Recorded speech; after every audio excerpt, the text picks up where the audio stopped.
Hey guys, what's up? So in this video I wanted to talk about one of my favorite subjects to teach when I'm out in the backcountry, how to use a wag bag properly.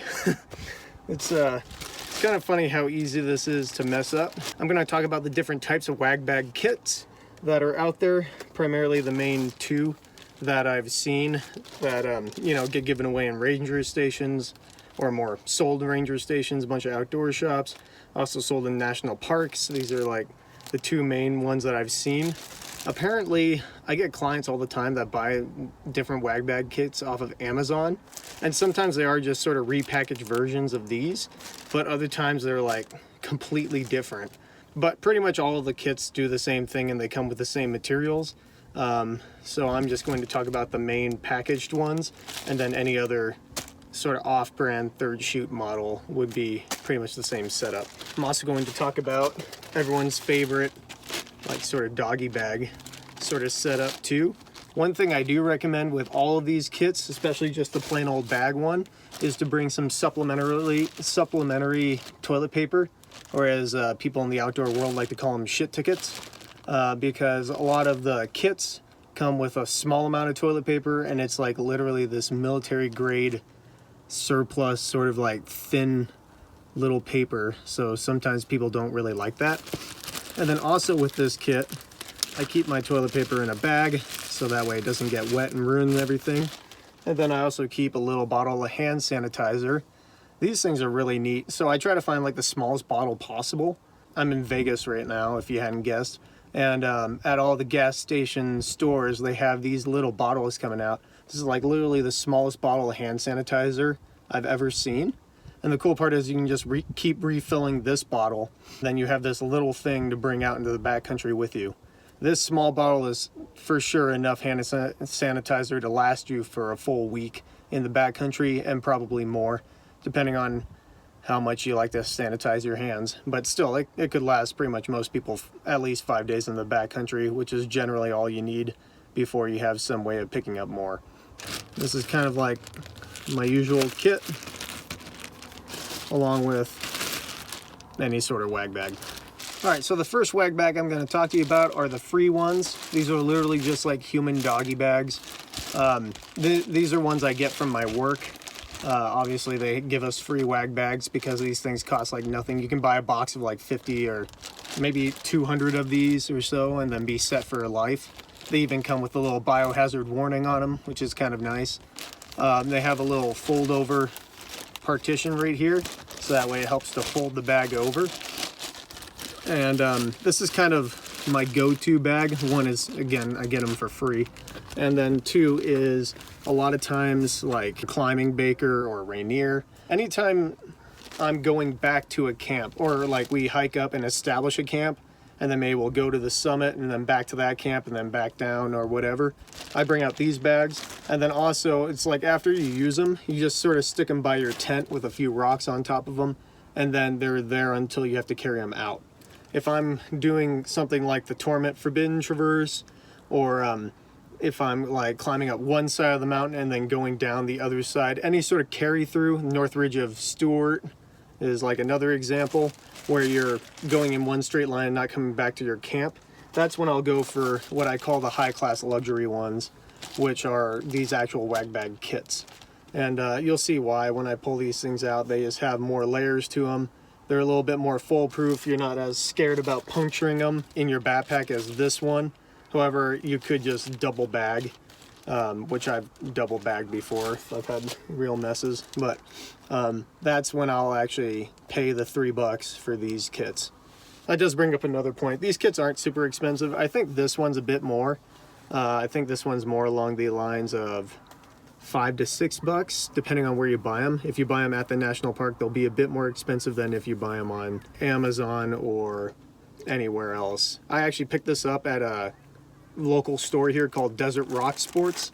If you haven't been there and you're in the Nevada area and you have to buy any sort of piece of climbing gear for climbing at Red Rocks or wherever, then I definitely recommend hitting them up. They're a smaller business, so please support them. And right now they have a big box for donations, and so you just sort of slip them $2 to $5 in their little donation. You get a free wag bag, which is kind of a good deal. These bags are actually, you can find these throughout Red Rocks in general. They're in these little boxes and you can just slip them out and then you have a full-on kit with you. But that's also a donation sort of thing. So if you do take 1 or 2 of these, then in the little donation box above, then please send them a little bit of money to help offset the cost of these things. National parks in general and other like national conservation areas and whatever, they'll also have these sort of free wag bag kits that they give to you. They're a little bit of a cross between the two, but usually they come with a clear bag and then like a bluer bag inside of that, along with 2 twist ties. And basically it's not as good as these high-class luxury versions, but it's better than this lone bag, because like you can use the blue bag to scoop up, and then the outer bag is the clear bag, and then you have the little twist ties to lock it all together. So I don't have one of those to show you, but that's like another option that many national parks will hand out. Other places, like for example, all the parking lots on Mount Baker actually have a little like tube that you can pull wag bags out of, but they are just this version right here, just the, you know, no thrills bags, only theirs are colored blue and maybe a bit thicker. But I mean, like, they all work, right? And so just be prepared to bring your own toilet paper, but if you've spaced and forgot your wag bags, then you have a little bit of extra security there. And then that is found in a number of other places. All right, so now I'm gonna go through the contents of each of these wag bag kits, and then I'll show you like a good way how to use them. First one is going to be the one that I've used the most, aside from the bag, but this is the kit that's kind of my go-to kit. It's just easier to find around my area. And so what we got here is an outer bag, which if you really wanted to, you could rip this apart and leave it behind if you're really interested in weight savings. So yeah, this outer bag is just for the packaging part. After that, you don't really use it. And so now we have a few different items. It's all folded up nice and neat. So the first item is your outer bag. This is the bag that's maybe like, you know, 8 by 11 or so. And it has like sort of more heavy duty sort of Velcro snap right there. Pretty much that's all it is. It's just the outer bag. And this is what your contents is going to go in at the end of the day. Set that aside. And then here, also wrapped up, you got to sort of unravel it carefully. There we go. Is your inner bag. And then they also give you, like I said before, a very small amount of toilet paper, military grade style, super thin stuff. Then you also get this little wet wipe alcohol swab thing. All right, so the inner bag is really big. There you go. It's also a lot thinner than the outer bag. Look at that. There you go. That's at least like 1.5 feet by 2 feet right there. You'll also notice it comes with this stuff on the inside, and it's rolled up so that way this stuff doesn't fall out. But basically this is just a congealing agent that helps with the smell and also helps your crap sort of bind together and just, you know, keep it together. It also helps sort of dry it out. And so basically it's kitty litter that we have in here. It's just a very fine, light amount of it. And it's always in the corner of this inner bag right here. Pretty much this is the biggest advantage of these wag bag kits, is that it has this little extra thing in there to help it make it not as painful carrying your crap around. Okay, so I'm gonna be nice and out of view for this part of the video. So the cool part about these wag bag kits is with this inner bag being so big, you just sort of pick the special spot, lay this thing out. You can take some rocks, post it around because the wind will blow this thing away. And then you just point and shoot pretty much straight down into the wag bag. One thing I will say, as far as squatting down to like aim just right, sometimes it can be a bit hard if you're not used to it. And so sometimes it helps to take a leg out of the pant leg, so that way, because your pants kind of throw you off balance a bit, and then just holding on to features around you kind of helps keep your balance while you're trying to relax enough to make things happen. But, you know, it's an acquired skill. All right, anyway, so boom, right there. I had a lot of fiber today. So you take your crap in the bag, toilet paper, sanitizer, anything, you know, it all goes into there. And then once you feel like you're good to go, you can take those rocks away, scoop it up that way. And I had the congealing agent down there, so I'm like sort of shaking it around, trying to get it nice and well covered. Then you sort of wrap it all up into a big bundle. Throw it into your outer bag. Any extra toilet paper from this roll or your wet wipe or anything, all that stuff, no matter what time you use it, goes right into here. Seal it up. It's always when you get a good whiff of your creation. And then I'm just checking to make sure I actually did seal it up. All right, and then there we have it. Next thing you do after you have your baby all good to go is you bring it back and set it at your campsite, like somewhere around the tent, in some proximity close to your tent, somewhere where you'll remember it. And then after you set it down on whatever, just take 1 or 2 rocks and lay it on top. That'll just keep, well, I guess if there's heavy winds, it would keep it from blowing away. But also animals have been known to get into these things, ravens especially, and they spread everything everywhere. They make such a mess. So the rocks inhibit the ravens from being able to get into there. And you would do that with any wag bag setup. All right, so now we're going to talk about the tin foil kit. This one has sort of a different setup, but it overall accomplishes the same thing. First, you can see right here is it comes with the same setup of toilet paper and a little wet wipe. So I found that this toilet paper is a lot better than the other toilet paper in the other bag kit. It's thicker, and then they give you more of it, so you can probably fly solo with this unless you have a real mess on your hands. But yeah, they've done a better job on this thing. And then you also got the little wet wipe. Now the actual kit itself, you just rip that little perforated partition right there, and then it's just designed a bit differently. Fold it open. I can hear the kitty litter stuff sort of floating around in this. All right, so you can see it's an inner bag structure right here and then your outer bag, but they're actually fused together, so they're not 2 separate bags. This is also made sort of more trash bag-like with it has those little pull tabs that you pull it tight and tie it off. Then on the inside you can see it has more of that decomposing material just at the bottom. One thing I will say is if you want to make your own kit, which I guess is more a bit common in the big wall world, is I've heard of people taking like dish soap, you know, that powdery dish soap, and then pouring a little bit into a gallon Ziploc bag, and then, well, there you have it. That's pretty much what you get. And then that sort of combines the good qualities of the congealing agent from these wag bags into a more smaller package, as well as it's a bit cheaper. You just buy, you know, a big box of dish soap and a box of gallon Ziploc bags, and then you have a bunch of wag bags right there. Okay, so this bag is pretty similar to the last bag. Same deal, you just, once you've opened it up, sort of spread it out. The only thing with this one is it's a bit harder to lay on the ground because the bag itself holds it all together. So you're kind of best off just crunching it down, and then when you put the rocks on, put them on the actual bag itself instead of the inner bag to help hold it down, and then you try to just point and shoot right there. This is all just squatting over and straight into the bag. Let's see now, here we go. Again, more fiber. All right, so after you're done with that and your toilet paper and everything is in there, you take these rocks off. This one's kind of easy because you just pull it up like that and everything goes into the decomposing agent here. Again, you shake it up a little bit, get it good to go. When you're ready to close it, you have little tabs right here which you can pull and then tie in a knot and stuff.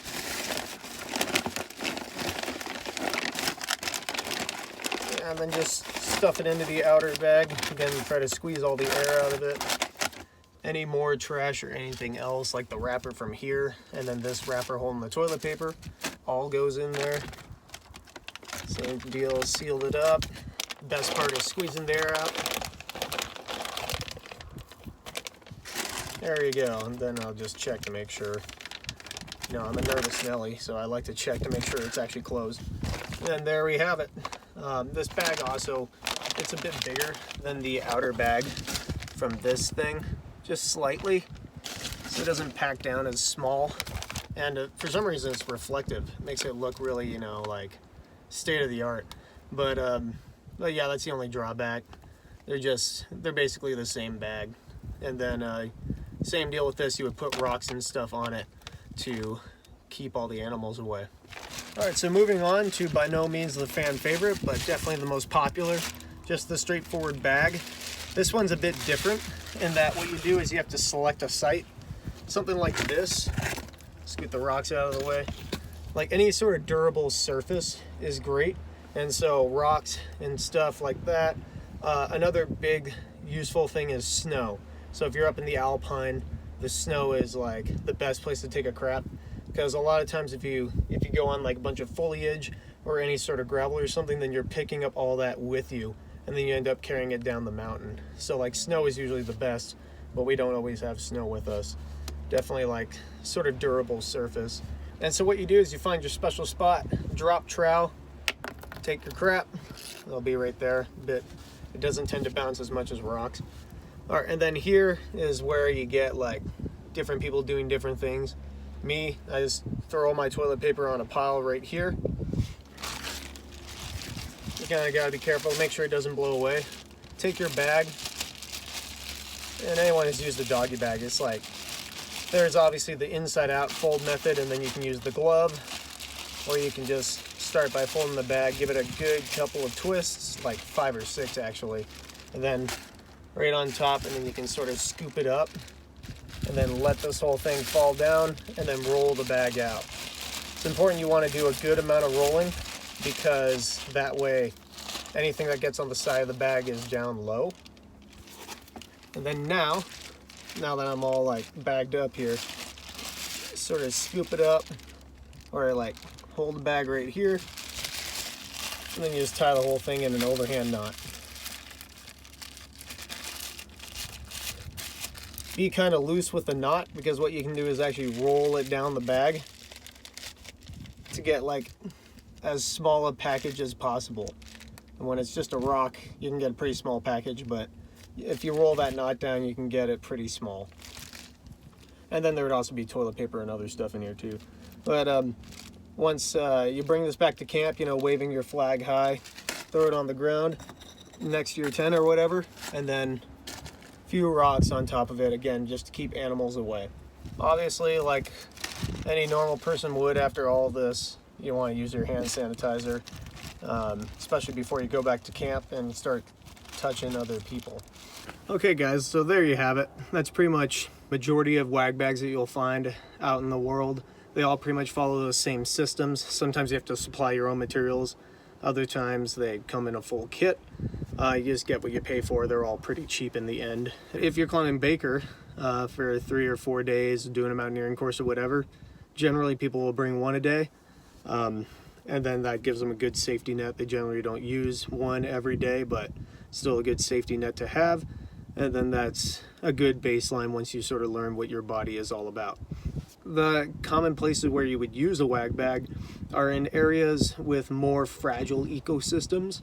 For example, here in Red Rocks, you know, the desert doesn't break down particles super fast, and so that's why it's a pack it in, pack it out thing.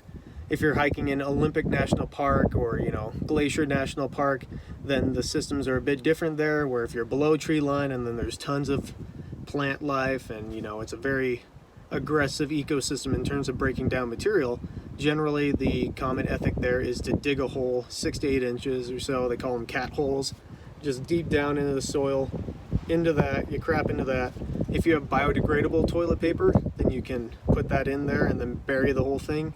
If you don't, then you would use like a nice cheap bag like the biohazard bag I had, and just pack out your toilet paper. That doesn't stink or weigh nearly as much as bringing everything out. So it's nice when you're in those areas to take advantage of that possibility. But if you're in any alpine terrain, any desert terrain, generally you have to pack it out. You know, just find a ranger, find a landowner, land manager, anyone who works there, ask them, and then they will tell you what they want you to do while you're in their area. One thing you'll find about these sorts of things is that it does vary on the environment that you're in. Just like I said with the wag bags versus the cat holes, peeing is usually somewhere in there as well. Most of the areas you don't have to pack out your urine, but in some certain areas they'll want you to do that. The big thing with that is animals, especially like up in the North Cascades or anywhere where the animals salt, like they don't get too much salt in their regular diet, that'll cause many animals will end up licking human urine to get that salt. And so when you pee, you just want to go on a durable surface like a rock or dirt, or just avoid living things like plants, and don't pee on other animals. They don't like that, because it's all about just like, if you do, then that plant will usually get destroyed. And so find a durable surface. Same thing with any sort of crap or anything like that. Durable surface, ideally snow. Go on that, try to leave as little impact as possible, then you'll be good to go. Yeah, it's probably the most amount of time I've ever spent talking about shit.